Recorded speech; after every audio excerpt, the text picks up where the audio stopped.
मुठभेड़ में 2 इंस्पेक्टर सहित 5 जवान भी जख्मी हो गए हैं। बड़ी खबर आपको बता रहे हैं बिहार के अररिया से, जहां मुठभेड़ में एक अपराधी ढेर हो गया है। ये वही अपराधी था जिसकी तलाश पुलिस कर रही थी तनिष्क लूटकांड मामले में। इससे पहले गोली लगी मुठभेड़ में, उसके बाद अस्पताल ले जाया गया जहां उसकी मौत हो गई। 2 इंस्पेक्टर सहित 5 जवान भी जख्मी हुए हैं। बड़ी खबर आपको बता रहे हैं, तनिष्क शोरूम लूटकांड का आरोपी था चुनमुन झा। अररिया में एसटीएफ और बदमाशों के बीच इस मुठभेड़ में चुनमुन झा मारा गया। तो मुठभेड़ में बदमाश चुनमुन झा ढेर हो गया है। बिहार के अररिया में यह मुठभेड़ सुबह 4 बजे के आसपास होती है। इस मुठभेड़ में चुनमुन को गोली लगती है, उसे अस्पताल ले जाया गया जहां उसने दम तोड़ दिया। तो तस्वीरें आपकी टीवी स्क्रीन पर, एक तस्वीर उस जगह की जहां पर यह एनकाउंटर हुआ था और एक तस्वीर जो आप देख रहे हैं वो उस वक्त की जब उसे अस्पताल ले जाया गया जहां उसे मृत घोषित कर दिया गया। शशांक हमारे सहयोगी फोन लाइन पर जुड़ रहे हैं। शशांक, में घायल अपराधी चुनमुन झा की इलाज के दौरान जो है वो मौत हो गई है। डॉक्टर की तरफ से इस बात की पुष्टि भी की गई है। पूरा मामला आपको बता दें, कल देर रात एसटीएफ और अपराधियों के बीच जो है मुठभेड़ हुई है और इसी दौरान जो है दोनों तरफ से गोलीबारी हुई। एनकाउंटर में पूर्णिया तनिष्क लूटकांड का मुख्य आरोपी जो चुनमुन झा था, इसको 3 गोली लगी थी। पुलिस को एसटीएफ को जानकारी मिली थी कि ये वहां पर अपने गैंग के लोगों के साथ छुपा हुआ है, तो पुलिस की टीम वहां जब पकड़ने पहुंची तो उधर से पहले फायरिंग हुई है। उसका अपने जवाबी हमले में पुलिस ने भी फायरिंग की है। दोनों तरफ से ताबड़तोड़ गोलियां चली हैं। इस दौरान कुछ पुलिसकर्मी भी घायल हुए हैं, जिनका इलाज जो है वो हॉस्पिटल में चल रहा है। लेकिन ये जो अपराधी जो है वो जिसकी मौत हुई है, ये कुख्यात अपराधी था। कई ज्वेलरी लूट कांड में भी ज्वेलरी शॉप में बड़ी लूट की घटनाओं को अंजाम दिया था। इसकी मौत जो है वो हो गई है। तो पुलिस की तरफ से, एसटीएफ की तरफ से साफ मैसेज देने की कोशिश है कि अपराधी जिस भाषा में समझेंगे उनको उसी की भाषा में समझाया जाएगा, क्योंकि लगातार बिहार में लॉ एंड ऑर्डर पर सवाल उठ रहे हैं। बजट सत्र में हंगामा हो रहा है। सीधा विपक्ष कह रहा है कि नीतीश से गरीब विकास नहीं संभल रहा है, वो अचेत है। इसी बीच बिहार पुलिस तो एक सख्त संदेश देने की कोशिश की गई। शशांक, ये बताया कि क्या कुछ बरामदगी भी हुई है, चुनमुन झा के पास से कुछ मिला हो? देखिए, कुछ हथियार खोखे जो है वो वहां से बरामद किए गए हैं और इसके अलावा क्या कुछ मिला है ये अभी पुलिस की तरफ से साझा नहीं किया गया है। इलाज के दौरान उसके अस्पताल में मौत हो गई है, तो थोड़ी देर में पुलिस की तरफ से प्रेस वार्ता करके पूरे घटना की जानकारी दी जाएगी कि कैसे क्या हुआ और क्या क्या बरामद की गई। जी, बहुत धन्यवाद आपका इस पूरी जानकारी के लिए। और अब जो इस पूरे घटनाकांड को लेकर, इस मुठभेड़ को लेकर पुलिस क्या कह रही है, आइए सुनते हैं। एसटीएफ विशेष कार्यबल को और इन्फॉर्मेशन था, उसी सूचना पर यहाँ छापामारी किया गया, जिसमें अपराधकर्मी 2 थे, वो भागने लगे। उनको बार बार रोकने के बावजूद भी वो लोग गोली फायरिंग कर दिए पुलिस पर। इसके आत्मरक्षार्थ एसटीएफ की टीम ने भी फायरिंग किया और अपराधकर्मी जो है उसके बारे में मालूम चला कि वो अपराधकर्मी हमारे जिला का कुख्यात अपराधकर्मी था, जो कई बैंक लूट में कांड में संलिप्त रहा है। पूर्णिया तनिष्क में और प्लास्टिक मुखिया पर फायरिंग करने में उसका नाम चुनमुन झा है, वही शामिल। क्या नाम है सर? चुनमुन झा। बिहार में कानून व्यवस्था को लेकर लगातार सवाल उठ रहे हैं। कल हाजीपुर में लूट के इरादे से एक युवक को गोली मारकर कत्ल कर दिया गया।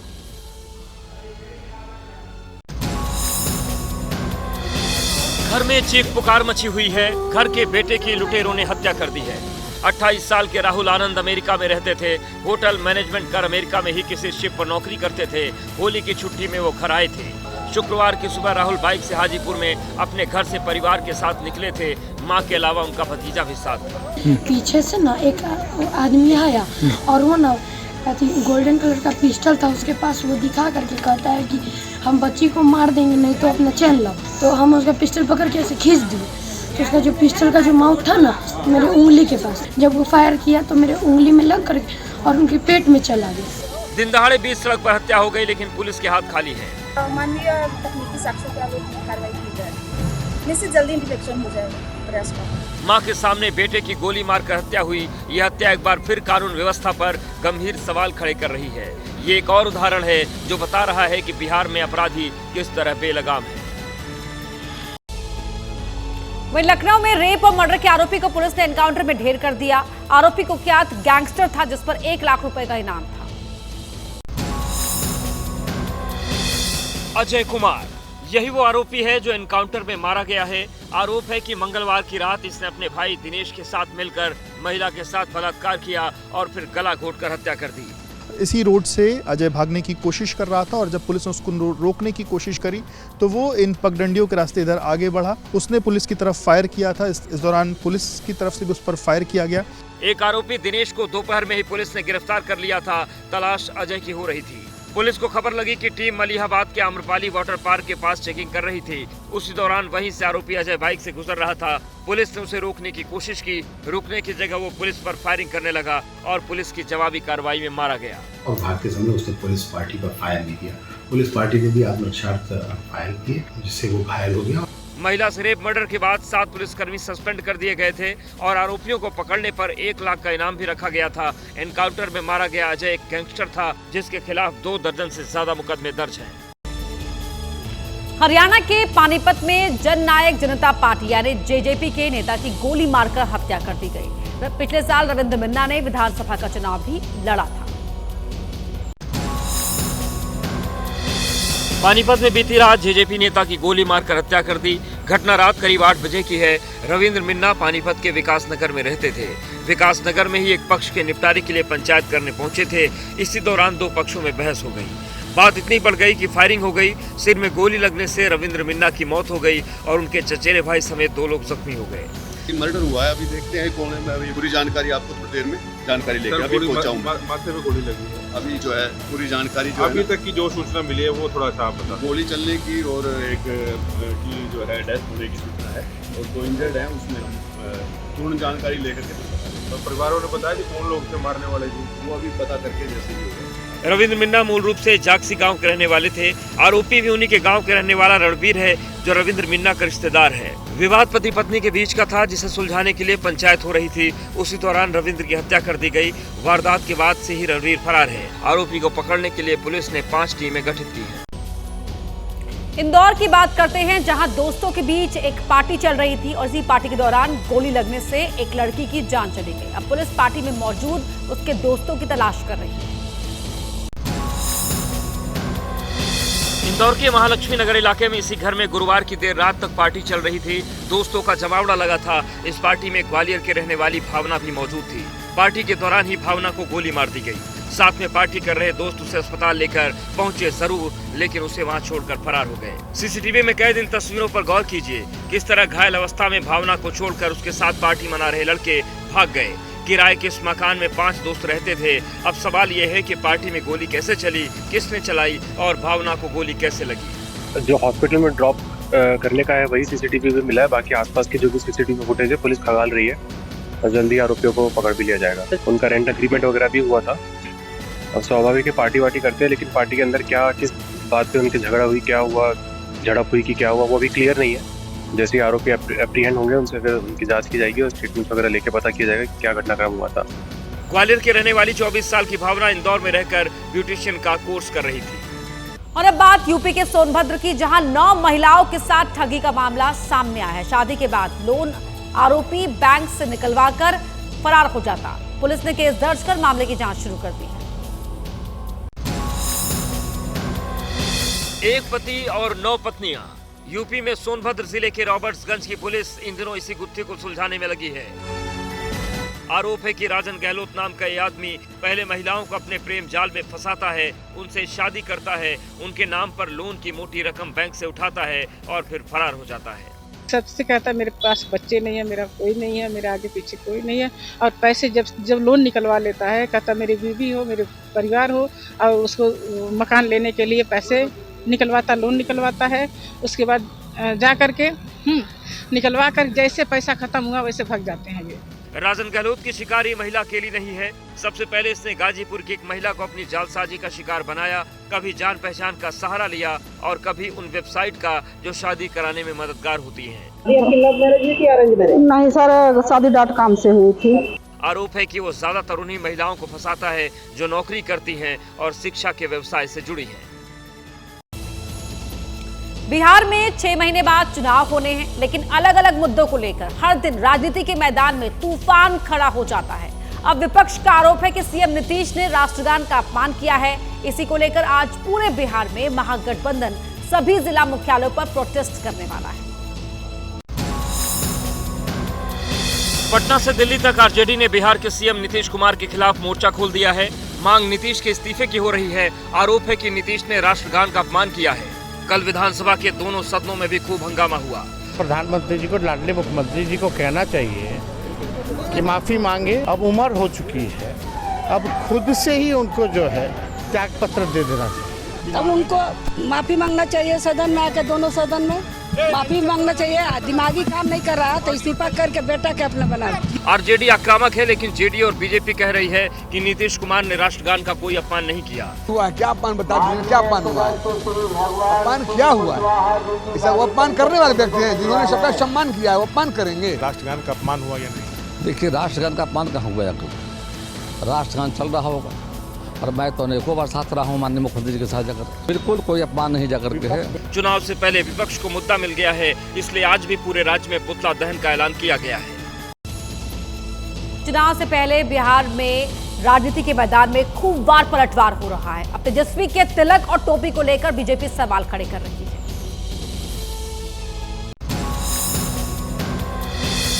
तेजस्वी यादव की इन्हीं दो तस्वीरों को लेकर बिहार में राजनीति गर्म है। तेजस्वी कल दरभंगा के दौरे पर थे। दरभंगा के जाले में उन्होंने अहिल्या स्थान में पहले तिलक लगाया और पूजा पाठ किया। पूजा पाठ के बाद तेजस्वी मंदिर से 2 किलोमीटर दूर अपनी पार्टी के नेताओं के साथ इफ्तार में पहुंचे। जब इफ्तार में तेजस्वी पहुंचे तो तिलक हट चुका था, अब उनके सिर पर टोपी थी। तिलक के बाद टोपी वाली ये तस्वीर अब बीजेपी को अच्छी नहीं लग रही। दुखद, घोर आपत्तिजनक। तेजस्वी यादव जी को शर्म करनी चाहिए। बीजेपी सवाल उठा रही है, लेकिन आरजेडी का कहना है कि बीजेपी सिर्फ बांटने वाली राजनीति करती है। संजय सरावगी जी और जीवेश कुमार जी नए मंत्री बने हैं, इसलिए आप लोगों को आंख में मोतियाबिंद हो गया, दिखता नहीं है। ऑपरेशन करने की जरूरत है, जो इस बार 2025 के चुनाव में जनता आप लोगों का आंख की रोशनी ठीक कर देगी। अरे नेता ने तो मंदिर में जाके श्रद्धा के साथ पूजा भी करी, घर में भी करते हैं और इफ्तारी में भी गए। समाज के सभी वर्गों को साथ में लेकर चलने की बात करते हैं वो। यूपी के सीएम योगी आदित्यनाथ कल अयोध्या में थे। उन्होंने इस मौके पर कई बातें की, लेकिन सबका ध्यान योगी आदित्यनाथ के इस बयान पर अटका हुआ है, जिसमें उन्होंने कहा कि सनातन हिंदुत्व और रामकाज के रास्ते में उनके लिए सत्ता और सीएम की कुर्सी कोई मायने नहीं रखती है। राम मंदिर के लिए सत्ता भी गंवानी पड़ेगी तो कोई समस्या नहीं होनी चाहिए। रामलला भगवान की। ये उत्तर प्रदेश के मुख्यमंत्री योगी आदित्यनाथ की वो राम सौगंध है जिसे पहले उनकी 3 पीढ़ियों ने निभाया और उसके बाद उन्होंने खुद निभाया और आज तक निभा रहे हैं। रामलला की दिव्य भूमि से योगी आदित्यनाथ ने जता दिया कि सत्ता के लोभ में वो मुख्यमंत्री नहीं बने, बल्कि सनातन और हिंदुत्व के साथ यूपी को विकास के रास्ते पर आगे बढ़ाना उनके मुख्यमंत्री होने का अहम मकसद है। नौकरशाही में एक बड़ा वर्ग ऐसा था जो कहता था कि मुख्यमंत्री के रूप में अयोध्या जाने से विवाद खड़ा होगा। हमने कभी विवाद खड़ा होता तो होने दीजिए। फिर एक वर्ग ऐसा था जिसने कहा कि आप जाएंगे फिर राम मंदिर की बात होगी। राम मंदिर के लिए सत्ता भी गंवानी पड़ेगी तो कोई समस्या नहीं होनी चाहिए। योगी आदित्यनाथ के बयान पर समाजवादी पार्टी ने तंज कसा। सत्ता ही जाने की बात नहीं है, कुर्सी को पकड़ के बैठिए, कहीं कुर्सी न चली जाए। अयोध्या पहुंचे सीएम योगी ने राम मंदिर निर्माण कार्य की समीक्षा से पहले रामनवमी की तैयारियों का जायजा लिया, रामलला के दर्शन किए। औरंगजेब विवाद को लेकर नागपुर में हिंसा हुई। अब भी नौतहरा क्षेत्रों में कर्फ्यू लगा हुआ है। हिंसा हो गई, लेकिन औरंगजेब के नाम पर संग्राम जारी। महाराष्ट्र के सीएम देवेंद्र फडणवीस ने कहा है कि आगरा में उस जगह शिवाजी महाराज का स्मारक बनाया जाएगा जहां उन्हें औरंगजेब ने नजरबंद कर रखा था। यह है महाराष्ट्र सरकार का GR यानी कि सरकारी संकल्प। इसके मुताबिक महाराष्ट्र सरकार यूपी के आगरा में उस जगह शिवाजी महाराज का भव्य स्मारक बनाएगी जहां औरंगजेब ने उन्हें नजरबंद करके रखा था। अब यह स्मारक कब बनना शुरू होगा इसके लिए तो इंतजार करना होगा, लेकिन औरंगजेब की कब्र को हटाने की मांग को लेकर हिंसा पर जुबानी जंग जारी है। हिंसा के तार बांग्लादेश के साथ साथ महाराष्ट्र के मालेगांव से भी जुड़ रहे हैं। मास्टरमाइंड जो आहे हा मुळात मालेगावचा आहे, तो नागपूरला येऊन असल्या गोष्टी का करत होता किंवा काय केलं, पण हे नक्की आहे की अशा प्रकारे ज्यांनी स्वास्थ्य बिघडवलं त्यांना आम्ही सोडणार। नागपुर दंगों की पिच पर ओवैसी भी सियासी बैटिंग करने लगे हैं। महाराष्ट्र का मुख्यमंत्री बोलता है, इस तरह का बयान उसके वजीर देते हैं और फिर जब गड़बड़ होती बोलते नहीं वो पिक्चर की वजह से गड़बड़ हुई। तुम क्या कर रहे थे? तुम्हारा ही शहर है ना वो नागपुर। वहीं केंद्रीय मंत्री रामदास आठवले ने साफ किया है कि कब्र हटाने की कोई योजना नहीं है। जबकि कब्रिस्तान को हटाने की मांग की नहीं है। विदेशी आक्रमणकारी महमूद गजनवी के भांजे सैयद मसूद गाजी को लेकर यूपी में जुबानी जंग जारी है। योगी सरकार में मंत्री और निषाद पार्टी के अध्यक्ष संजय निषाद के भड़काऊ बयान ने सियासत को और गरमा दिया है। असदुद्दीन ओवैसी ने बीजेपी और निषाद पर पलटवार किया है। अपनी पार्टी की संवैधानिक अधिकार यात्रा लेकर गाजीपुर पहुंचे संजय निषाद ने सैयद गाजी के बहाने मुसलमानों पर सवाल खड़े कर दिए।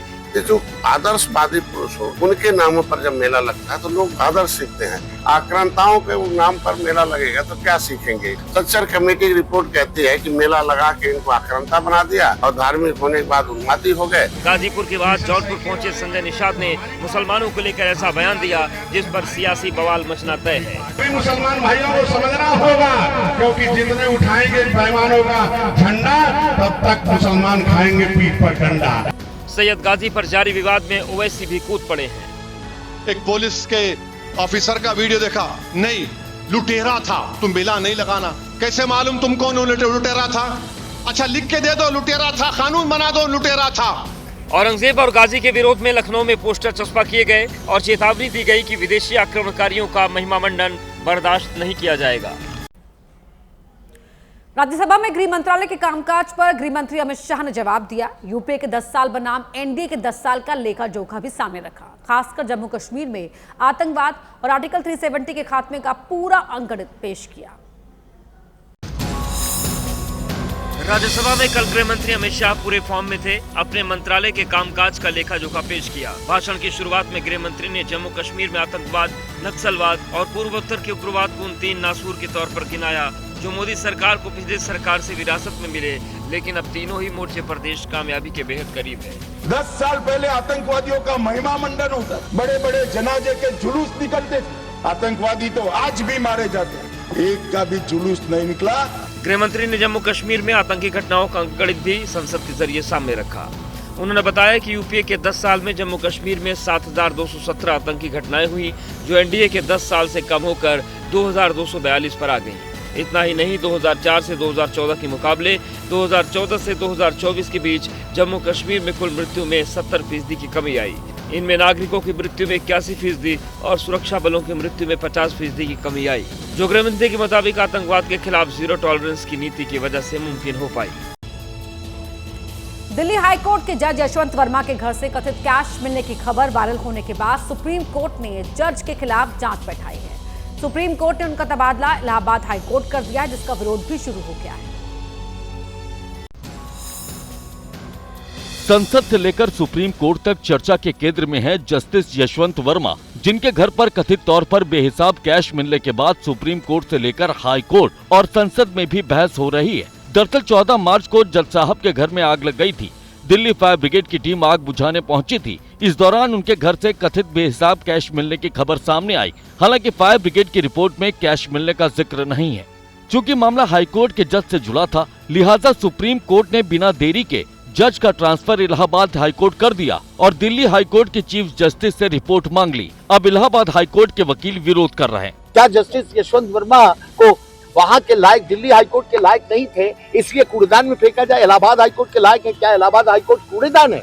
राज्यसभा में इस मामले को कांग्रेस सांसद जयराम रमेश ने उठाया। Sir, I request that you please make some observations on this and give necessary directions to the government to come up with a proposal for increasing judicial accountability. और अब बात करते हैं कर्नाटक की सियासत की, जहां पर संग्राम मचा हुआ है। दरअसल सरकारी ठेकों में मुसलमानों को 4% आरक्षण देने को लेकर राजनीति के मैदान में तूफान खड़ा हो गया है। कल विधानसभा में हंगामे के बाद बीजेपी के 18 विधायकों को 6 महीने के लिए सस्पेंड कर दिया गया। मार्शल्स के हाथों में ये बीजेपी के विधायक हैं, जिन्हें कुछ इस तरह से सदन से बाहर किया जा रहा है। ये तो चंद विधायक आपको दिख रहे हैं। इस तरह से कर्नाटक विधानसभा में बीजेपी के 18 विधायकों को बाहर का रास्ता दिखाया गया और इन 18 विधायकों को 6 महीने के लिए सस्पेंड भी कर दिया गया है। बीजेपी के विधायक सरकारी ठेके में मुस्लिमों को 4% आरक्षण देने का विरोध कर रहे थे। मुद्दा हनी ट्रैप में नेताओं को फंसाने के आरोपों की सीबीआई जांच का भी है। खबर यह है कि बीजेपी के विधायकों ने मुस्लिमों को आरक्षण देने वाला बिल फाड़कर स्पीकर की तरफ फेंक दिया। इसके बाद स्पीकर ने मार्शल बुला लिए। आलमगीर राहुल जेब के लिए अर्ज है, जहां पनाह बनने का ख्वाब पाले, अरमान पाले, मुस्लिम तफक्कुद की राह पर है सहजादा।